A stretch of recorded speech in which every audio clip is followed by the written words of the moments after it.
तो आज मैं बनाऊंगी अलसी के लड्डू। ये खाने में बहुत ही हेल्दी होते हैं और बहुत ही कम चीज़ों से मैंने इसे बनाया है।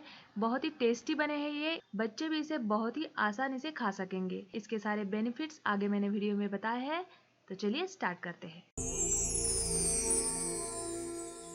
Welcome to my channel Suchita's cooking में आपका स्वागत है।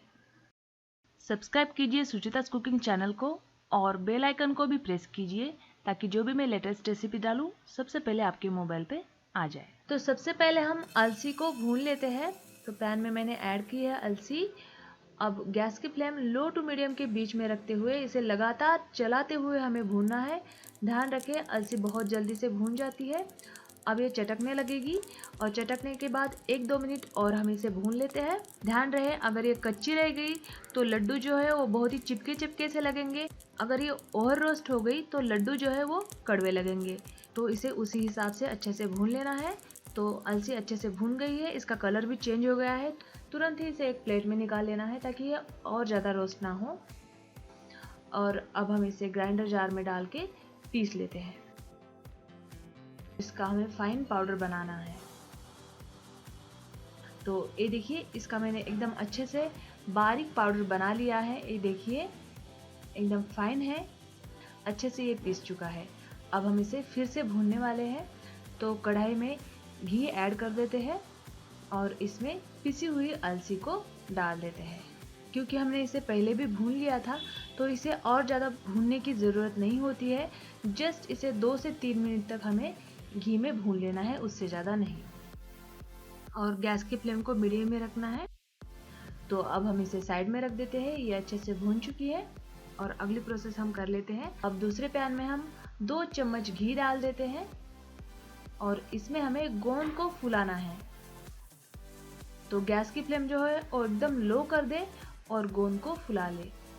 अगर आप हाई फ्लेम पे इसे फुला लेते हैं तो गोंद जो है वो ऊपर से ही फूल जाएगा और अंदर कच्चा रहेगा। गोंद अब फूल चुका है। अब मैं इसे निकाल लेती हूँ। इसको मिक्सी जार में डाल के इसे पीस लेते हैं। और सेम पैन में गुड़ को हमें मेल्ट कर लेना है।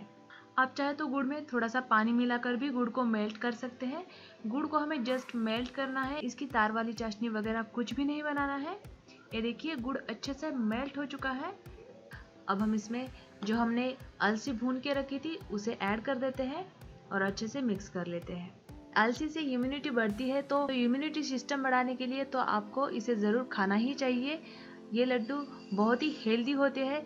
मैंने इसे बहुत ही सिंपल तरीके से बनाया है।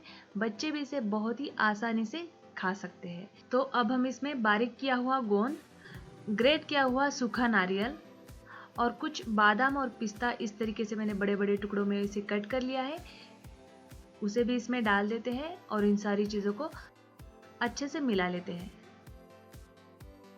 तो ये देखिए ये सारी चीज़ें अच्छे से मिक्स हो चुकी है। अब हम इसे नीचे उतार लेते हैं और जब तक ये गर्म है तब तक ही इसके अच्छे से गोल गोल लड्डू बना लेते हैं। ये देखिए बहुत ही आसानी से इसके लड्डू बैठ जाते हैं। अगर आपको गुड़ की मात्रा बढ़ानी हो तो गुड़ की मात्रा आप बढ़ा भी सकते हैं। ये देखिए कितनी आसानी से एकदम अच्छे से परफेक्ट लड्डू बन गए हैं। इसी तरीके से सारे लड्डू हम बना लेते हैं। अलसी जो होती है वो हेल्थ के लिए बहुत ही फायदेमंद है। इसमें potassium, magnesium, vitamin A, vitamin C, vitamin K जैसे कई सारे विटामिन इसमें पाए गए हैं। इसीलिए ये बहुत ही हेल्दी फूड माना गया है। आप इन लड्डुओं को ज़रूर रोज़ाना खाइए। सर्दियों में तो विशेषता इसे ज़रूर खाइए। ये लड्डू बहुत ही टेस्टी लगते हैं। तो ये देखिए मैं आपको एक लड्डू तोड़ के दिखा देती हूँ। इसका टेक्सचर ये देखिए एकदम परफेक्टली ये लड्डू बने हैं। तो अगर मेरी ये अलसी के लड्डुओं की रेसिपी आपको पसंद आई है तो इसे लाइक कीजिए, शेयर कीजिए और मेरे चैनल को सब्सक्राइब करना बिल्कुल भी ना भूलें। मिलते हैं अगले रेसिपी में। Thanks for watching.